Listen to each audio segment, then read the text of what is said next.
Some people just want to watch world fun. Jeff nails another draft day. Nailed Makes it. top 5 has 98. I got one more. Just loves some Kevin James. Fucking Kevin James. It's the history of bad. It's bad. It's the history of bad. So bad. It's the history of bad ideas. It's the history of bad. Oh, yeah. It's the history of bad. That's right. It's the history of bad ideas. Podcast. Please note that any comments, jokes, questions, maybe anything that we say on the history of bad ideas is all in good fun.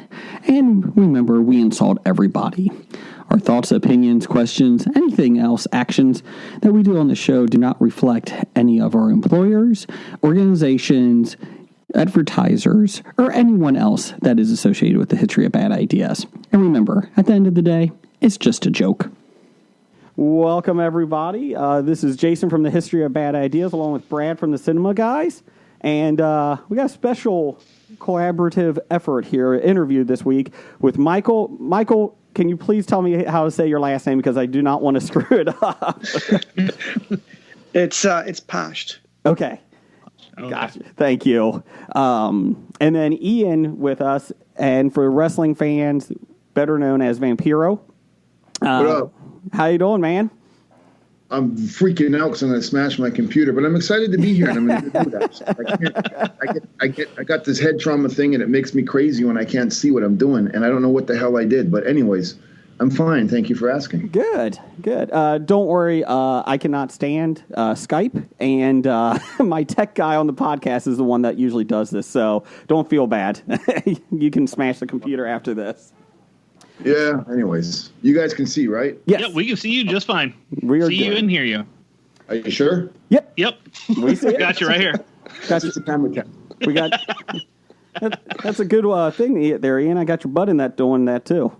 On. Yeah. Yeah. Well, I got special effects like smoke, you know? So you guys are here. We wanted to talk to you first off about a great documentary, Nail in the Coffin, Fall and Rise of Vampiro. We have the copy right there, and we were lucky enough to watch it about a month and a half ago.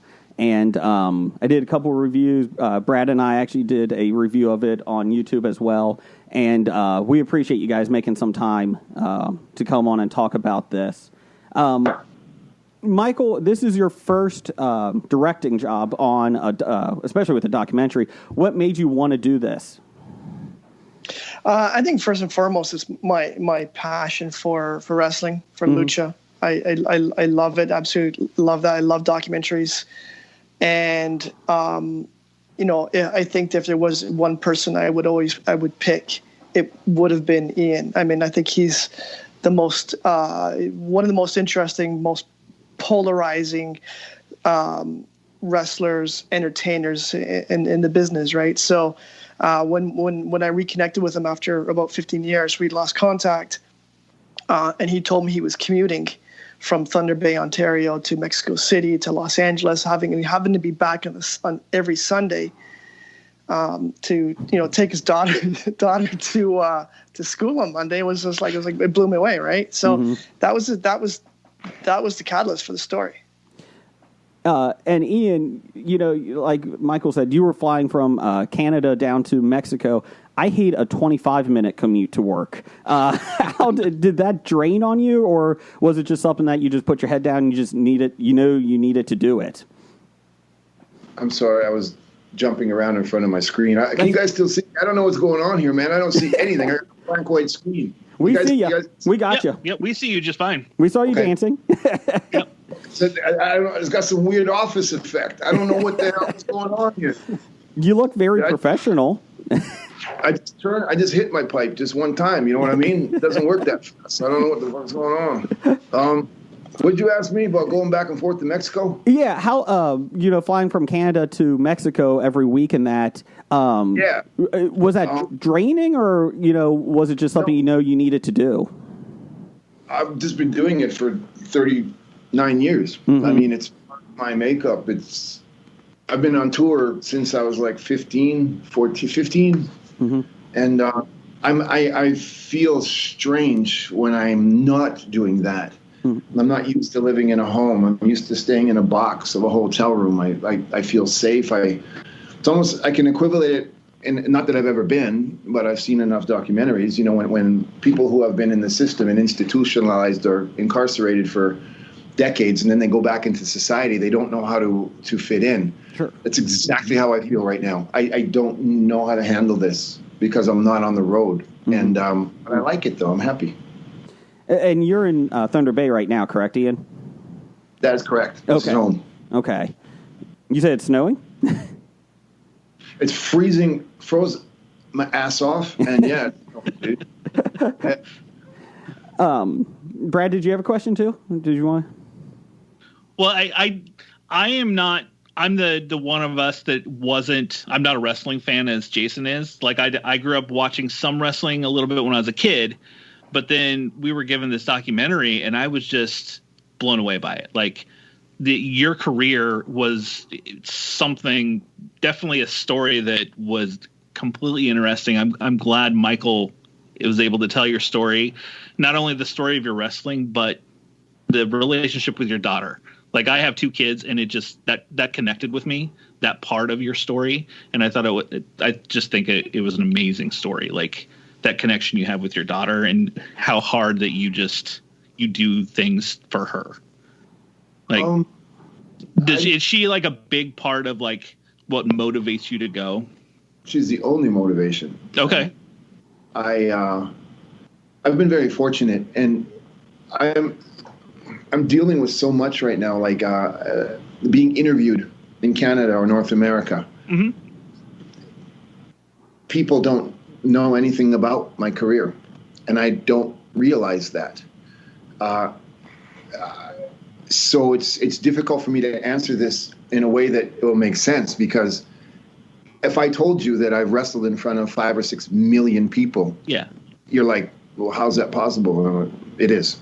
No, it's not. Well, yeah, here's 30 years of DVDs that will prove it. It's a trip, right? So I try to stay away from that. I'd rather answer your question saying that Michael, every day that I think about the movie and every time I watch it, Michael has done something that I don't think anybody could have done, and I don't even think he knew he did it. He made me realize what I was missing, the ingredients, the pieces of my puzzle on how to separate the character I created to hide behind originally because of my insecurities, which is Vampiro. Mm-hmm. Being that I couldn't coexist in the real world, I made Vampiro become Ian, and they got mixed over time. What made me realize in this movie is I'm trying so hard to take care of my daughter, but I'm not being a father. Mm-hmm. And my daughter doesn't need to push an old man around in a wheelchair. My daughter doesn't need to see me banging my head on the wall. My daughter needs to see me say, this is what I do for a living. But you have problems. You need emotional support. You need me to listen to you. You need me to teach you about life. You don't need to hear about that bullshit. And I was making that big mistake that I was fighting to be a dad, but I wasn't being a father. And I believe if you asked me what the movie is about, it's not about wrestling. It's about that. Mm-hmm. And I think that's a constant struggle with a lot of parents. And I think you bringing that to the forefront, like I said, I was expecting a wrestling film, and I've been a wrestling fan since 5 years old. My brothers got me hooked on it. So I was really excited to see it. And then once Michael, and you brought your daughter into it, it turned, the documentary turned, and it was more of a human interest piece, I guess you could say. Mm-hmm. And it was wonderful. I did not expect that, and I'm glad you put that in, Michael. Was that your goal in the beginning, to include a lot of his family, or were you looking to do more of a his professional career documentary? I didn't. I mean, I've seen all the docs, mm-hmm. and I love all the docs. And it's like, how do you measure up to those ones, or how do you do it? So my always take is like, how can I approach something from a different angle? And the documentaries that always stuck with me are the ones that always have some personal element to it. Mm-hmm. I love, the wrestling, the moves, all that sort of stuff like that. Sure. But it was like, I saw that with his daughter. I have two daughters. There was this connection, right? And I just felt that was, and I felt that was as the more and more we interviewed, the more that kept on bubbling back up. Sure. Their relationship. So it was like, we're not going to force it. This is natural, that this part of the story. So let's just focus on that, and then the rest of the other stuff we can, we'll put in as we go along. Yeah, fill in. And how long did it take you to like piece this story together? Like, I think it was about 3 years. Okay. I think it was about 3 years, and we're when we're making these things, we don't have a big budget or anything like that. There's like two of us, and we kind of have to pinpoint certain dates and things like that. Like Dash is gonna graduate in 8 months from now, so it's like, okay, well, we gotta wait 8 months because we know that it's going to be a great moment. For them. So we kind of, plotted it out, and sort of, Triple Mania was when we first started talking. I think Triple Mania 25 was almost a year away, and it was the company's biggest event. So it's like, okay, well, let's just do our interviews, and we'll get there when we get there. So that was why it took us so long, in terms of the 3 years to put it all together. Ian, did your daughter have any reservations about being on film or having her life in a documentary with you? I had more reservations than she did. Mm-hmm. I left that up to Michael to talk to her. Mm-hmm. I spoke with her, but I said, I thought it was more responsible to let her respond for herself. Mm-hmm. And then if I saw that it was not, if I wasn't feeling it, I would have stepped in. But I was real clear with Michael from the beginning. Don't ask me. This is your movie. I'll ruin it if you ask my opinion. Sure. I'll overthink it. Just turn the camera on and come with me, and I'll give you gold. But don't ask me anything because I'll ruin it. And that's kind of what happened. So he I don't know what conversation he had with my daughter, but it evidently worked. So, and I think part of the biggest thing with the documentary is, as a wrestling fan, I love the behind the scenes stuff. Like Michael said, there's a lot of documentaries like that, and this is different with everything with the families and that, and relationships. I think is the biggest thing in this documentary. Ian, one of my favorite moments is you and Matt Stryker, who I think is one of the most underappreciated announcers in wrestling. I love Matt Stryker. And can you talk a little bit about why you and him just get along on air with the announcing and that? I met Matt in MLW, in Major League Wrestling. I don't even remember the year. I think I was still married, so it was over 20 years ago. Then I hadn't seen him since. And I was really, really, really, really sick when I met him. I was in full-blown die any day type thing. Sure. And, I think we got along very well because spiritually we're connected. We have a lot of the same philosophies. And there's no competition between us. In the wrestling industry, even your best friend is your worst enemy. But there was just, I have such a persona that precedes me. For the urban legend has its own thing, right? I caused a lot of my drama, but it's so powerful. So when he came, it was like everybody in the dressing room was petrified as to when this time bomb is going to go off. But Matt embraced me, and I was like, dude, I'm not that guy. And he goes, I know. And I said, are you sure? I said, listen, man, I don't know what I'm doing. I've never done this. This is who I am, and this is what I do. I'm a great rhythm guitar player in a band. I don't want to be the lead guitar player. I have no interest in doing that. Just turn up the volume and let me make noise. And that's how we kind of set it up. And it was like, dude, you tell this, you be you. You're going to get more out of me supporting you if you just let me not pay attention, and I'll chime in when I have to. But my role on that show was, if you watch the show, I was never sitting at the desk for more than a minute at a time. I was running in the crowd. I was jumping up and down.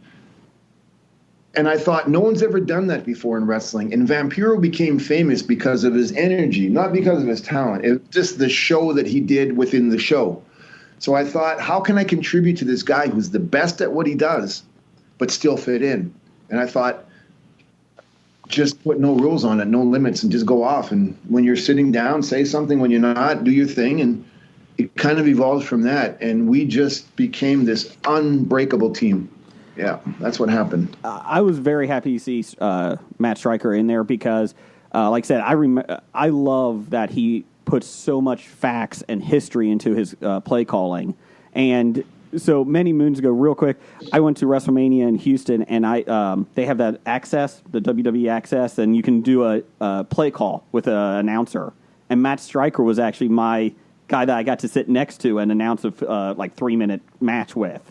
And the whole time, I was nervous as hell, but I got in there, and he was just awesome. He patted me on the back. You're going to be fine. It's just fun. Let's go. And I still have the DVD of it, the CD of it.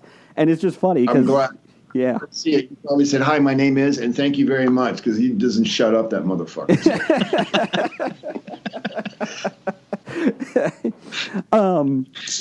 Speaking of... I'm glad you had it. Yeah, I mean, he was great. He was great. One thing, Ian, as being a wrestling fan here, who in your whole career, who do you think you have meshed the best with, like the top 2 or so in the wrestling ring? Like you guys, you get in and you just know right off the bat, this is going to be a hell of a match. Oh, there's a few of them. Okay. Great Muda, Norman Smiley, Pirata Moore, anybody, man. But I had a handful of dudes. It wasn't like that where I had to gel with anybody. I was blessed. And this is something I'm just realizing now because now I have my own wrestling podcast, videocast show where I dissect matches.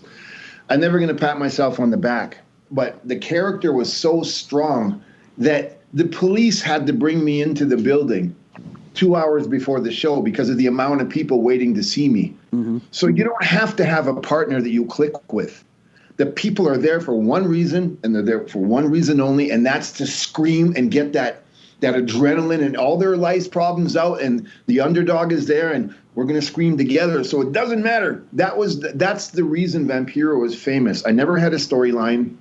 I never had The Office create vignettes like the WWE where it goes on for 8 months. It was like, look, this ninja's going to wrestle 4 times today, him against Bob, Joe, Steve, and Mike. That's all you got to know. And I'd walk in the dressing room, and they were like, "What are we going to do?" And I said, "You're going to kick my ass for 10 minutes, get the chair, swing it at my head. I duck, I kick it, boom, I pick you up, nail in the coffin. We're going home." And that was my career because the people were so please, and they hit me, and it's like we need a victory. I lost my job. I suck at school. My boyfriend left me. And when Vampiro did it. That was it. So it didn't matter who you were. Mm-hmm. This character was not me. This character was created by the people for the moment. And that is so rare. And that's why I never went to WWE or WCW or anywhere else.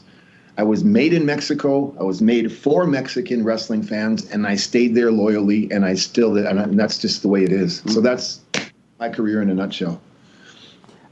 It's that sativa hybrid. It gets me focused. Michael, were you surprised by the access you were able to get?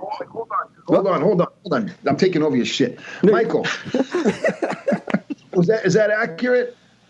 Yeah, of course. It's 100%. Okay, you guys can go on. Okay, thank you. Michael, were you surprised by the access you were able to get on with AAA, Triple Mania, and everything like that? Or was there any big surprises you saw back, like on what you were able to film? No, I was really, really fortunate. I mean, obviously, when Ian's running the show, right? So it was. He gave us the access to that. Of course, Dorian Rodan, gave us his blessing for us. And we were really, really fortunate. I think we were the first documentary crew allowed behind the scenes in a Mexican major event like that. So it was really cool. He was really cool. He said, you guys have the run of the whole building. Film in everything you want.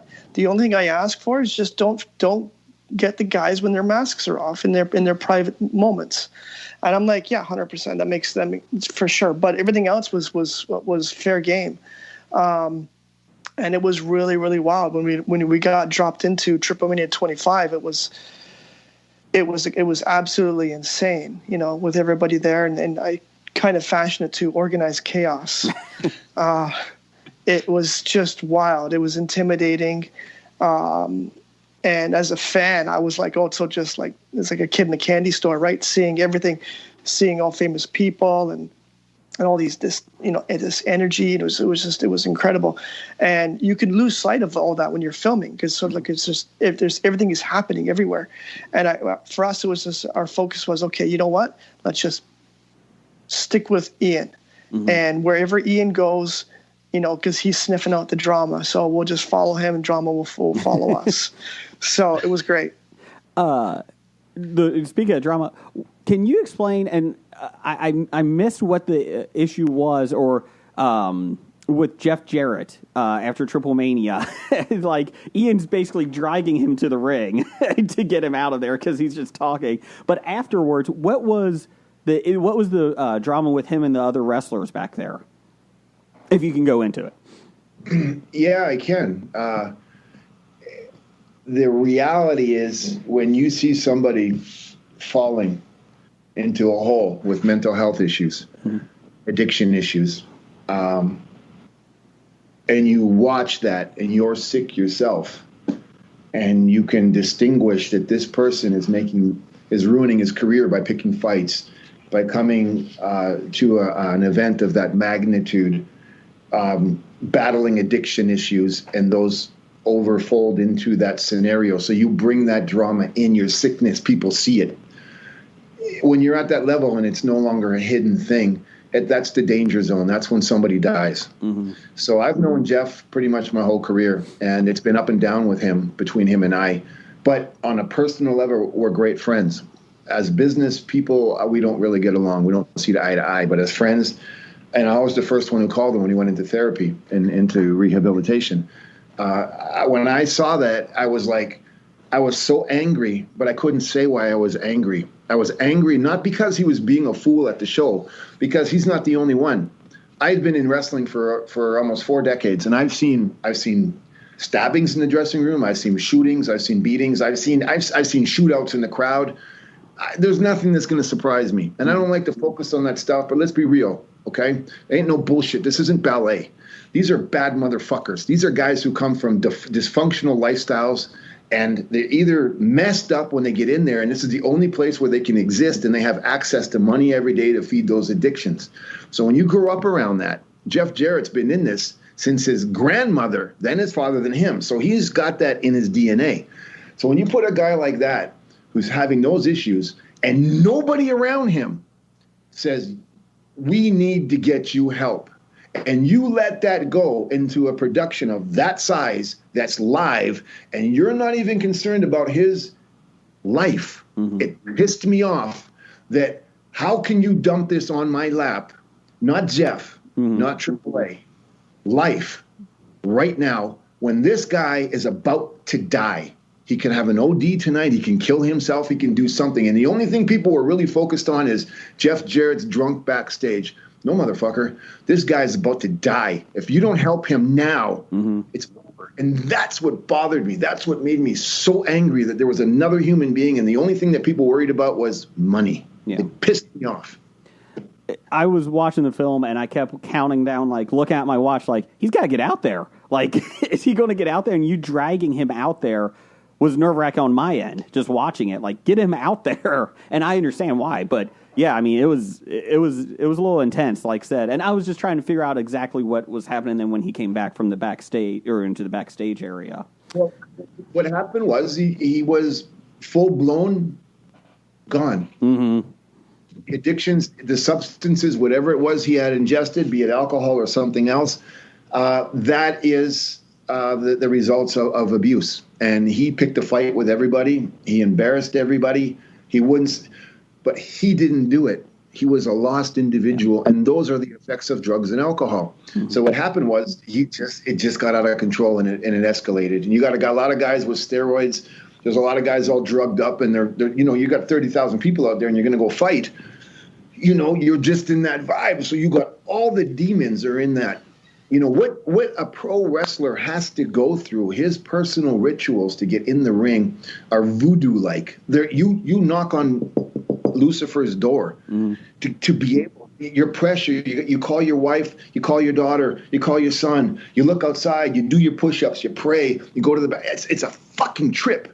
And how do you? And you're like this because then you got to remember an hour-long match. And fuck, alcohol, pills. So you become a bomb. Mm-hmm.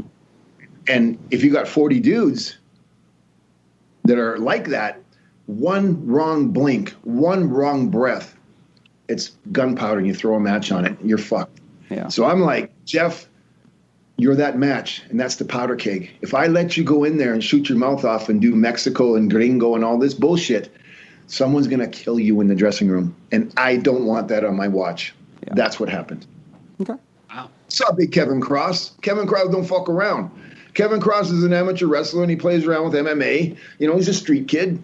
And he's, that's not whey protein that he's injecting in himself. You know what I'm saying? And he's on fire. And he's trying to make a living. So he's on edge. And then you embarrass him like that? What the fuck do you think's going to happen? Yeah. Come on, man.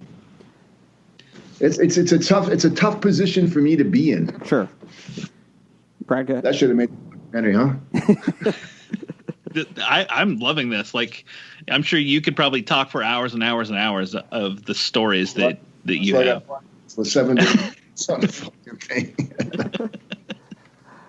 Brad, did you have a question with Michael about his films? I know you were excited about one, right? Well, there was one film that you did back in your early career, correct? I don't remember the name of it now because I sent it to Jason yesterday. The film that you did, but I did have a question. Early on, you were Ian. You were a bodyguard for Milli Vanilli, and just for fun, did you ever sing any of their songs? For them. Just fucked me up on that one.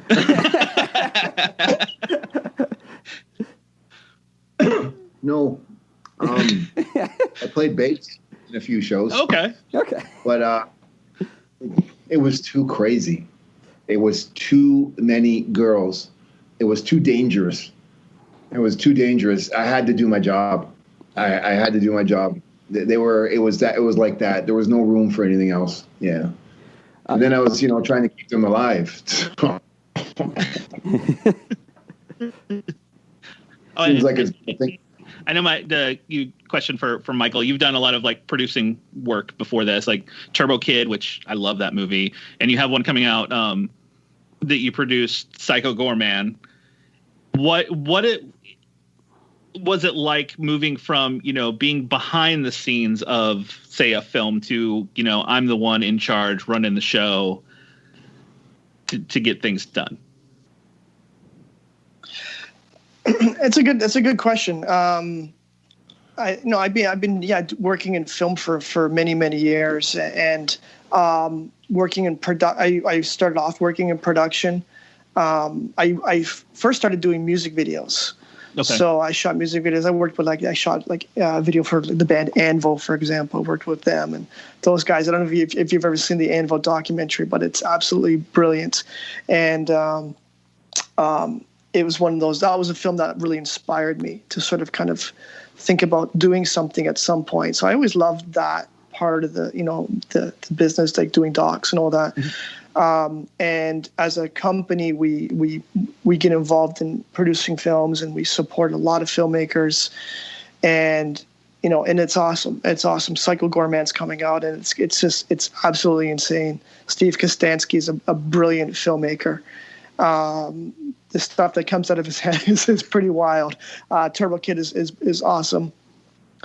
And, it was just something, it was just kind of like this, again, there's just this itch in the that I had. I wanted to make a film. I wanted to do a doc. I wanted to do something at some point, but it wasn't ready. Like I had connected with Ian like 15 years ago. We kind of talked about doing a doc, but it wasn't ready. It wasn't the time. Okay. It was like it seemed to be like that was a perfect opportunity to kind of jump in and do that. And it's still, even though there's a couple of us that are making, it's a collaborative effort. And we've had a lot of great people who work with us. We've got Danny Palmer, who's the editor on the movie. Yeah, he was from Vice, and he worked on Dark Side of the Ring. And he really kind of gave us a great education in terms of, going down the rabbit hole and looking for archival footage and all that sort of stuff like that. So it was really great. It was really, really cool. I saw in a article, or it might have been an interview with you, Michael, that you're a huge Universal Monsters fan. Is that correct? Definitely, a fan of that. It wasn't even a beginning of I became a fan was because I was terrorized by my brother. My parents would work nights, and he was a few years older than me, and he would watch the Universal monster films, and he'd babysit me, and he would sit me down and tell me not to watch. So he'd make me turn my back to the TV, and he would put on these Universal and of course all I could hear were the sounds. And it was even more scary. And then I'd look over, I'd take a glimpse, and then he would like, don't look. And then after the movie was over, he would turn into the monster and then chase me throughout the house. And I actually would hide it. I would hide in the closet, under the bed, and whatever, try to get away from him. So he terrorized me. And so I grew up loving those movies, right? So there you go. I got in our studios, we have an Elvis and Costello meet Frankenstein poster. That one of our listeners knew that we loved it, so they sent it to us. But my thought is, Michael, could you please get in touch with Universal and fix this universe that they're trying to build? Please, as a fan, could you do something? Yeah, I wish. I'd love to see Del Toro do something. He's such a fan of that stuff. I mean, it's just sitting waiting for him to get his hands on it. That'd be cool to see. I'm hoping. For the last 4 years, I keep hearing stuff come out, and then it's like, no, it didn't work. Like, come on. But it's coming. I mean, I guess Invisible Man and some other, those other ones. I think they're starting to, the Wolfman is coming. I think they're getting their act together, and I think they're kind of really, rebooting that idea and trying to get that sort of that universe thing. I think it's going to work. Because Wolfman is the next one. They said that they're hoping that it kind of connects to the Invisible Man, but nothing major, I guess. Just kind of like, hey, we're all in the same universe. Have a good day. Part of it. Hey, Ian, do you watch the modern product right now? Do you still watch AEW, WWE, MLW, and all that right now? No, I do not. Okay. I don't. I'm aware of it. I support all of it. I support the indie stuff. I support every single thing. But I'm in a different place right now, and I've got other things that I need to do. Sure. If I was called to duty, it would be a flip of the switch, Yeah. But I'm not. After producing Lucha Underground and after being involved where I was, and now that the wrestling is without a live audience, it's a rehearsal. I know the storylines. The first time you step in the ring, I know exactly I know that this will be done in about 3 weeks. This one sucks. That one's going to go about a year. No. I watch old wrestling. I'm a big fan of New Japan and All Japan from the 90s. I absolutely adore that. And I usually watch a little, maybe an hour a week, okay. But you got to remember, I'm doing this 40 years. Sure. I've seen enough. Speaking on that, with 40 years of wrestling, you've been in almost every crazy match. Hell, you lit Sting on fire, which is awesome. What do you think has been the craziest match that you were a part of? When I stepped away from Vampiro and became Ian in the real world. That's my craziest match right now. Trying to deal with this world. Yeah. I'd rather be the wrestling wing. Yeah. less drama. Is it because in wrestling you can control what you're doing, and in life nobody has a guidebook? No, because I do that every single day. Blood, Yeah. fire, thumbtacks, barbed wire, light bulbs. Out here, I don't know who's who. So it's a little more scarier. But the one that I got hurt the most in, or the craziest, like violent, oh, fuck. Pretty much all of them, dude. If there wasn't blood, thumbtacks, and chairs, and jumping out of balconies and jumping through windows, then it wasn't a Vampiro match. Yeah. When in the documentary, there's a montage of just what you went through in Mexico, those Mexican matches, and it was unbelievable to see. I mean, just from the 90s and that, just what you went through, just to see it. I did have one question. In the documentary, they show Conan's house. Did he really have a lion? Did he have a lion at his house? Crazy. He had apes, he had chimps, he had lions, he had horses. I don't know. Yeah, don't ask me out. He was the Tiger King before the Tiger King. That was the time I was talking to an ape and I thought it was him and I couldn't tell the difference. But that was back then. He was bigger. Well, guys, we know that you guys got a lot of stuff going on, so we don't want to take too much of your time. Michael, do you want to promote anything that you're working on? I saw that you're doing a film called Crabs. Is that correct? Can you talk about that? Crabs in post. It's it's in the vein of the Psycho Goreman Turbo Kid type stuff. It's giant killer crabs. There's not much more to say about that. It's. But it's fun. It's fun. It's a fun film, and we got Psycho Goreman coming out in the new year, so we're excited about that as well. When does Psycho Goreman come out? That's one I'm like truly excited to see. I'm a big horror fan, so I forget the actual date. I think it's February. I believe it is. Okay. I'm definitely looking for that one because I know it's supposed to come out this year, but obviously a lot of things were supposed to come out this year and didn't. And then Ian, you're doing podcast, and you pretty much have your hands in everything right now. Can you want to promote a couple of those things? Actually, no. Okay. I don't. And here's why. And I'm going to get in trouble for this, but I don't care. I'd rather promote you. It means more to me that you're doing this. It means more to me that you're influencing young kids who want to follow their dreams and do this. You're influencing me to be better at what I do. So I'm not going to come on your show that you're making me sound like a king and promote my stuff. I want to say thank you, and I want to promote you. So I'm really old school punk rock. I appreciate it. Vampiro is my Facebook. It's got a blue check mark. You go there, you'll see my world. That's enough. But you guys, if anybody's out there watching Michael or you two, and you're getting into film, you're getting into art, you're trying to start a broadcasting career, thank God there are platforms like this and there are people like Michael, because, kissing the ass of anything you're going to heartache, anxiety, and you're going to lose your desire to follow your dreams. Watch things like this that are organized and friendly and safe. It's nothing but light and love here, and I wish more people can see the three of you and use you as an example to follow their own path. I appreciate that. Thank you. Thank you very much. Thank you. Guys, thank you. We appreciate your time. And anytime you guys want to talk, I could talk wrestling for hours. So I have a whole list, and if you ever want to come back on, guys, I would love to talk wrestling with you guys. What's that? You got a whole list of what? Wrestling questions. I had time. Ask three, dude. You didn't ask any, man. Come on, dude.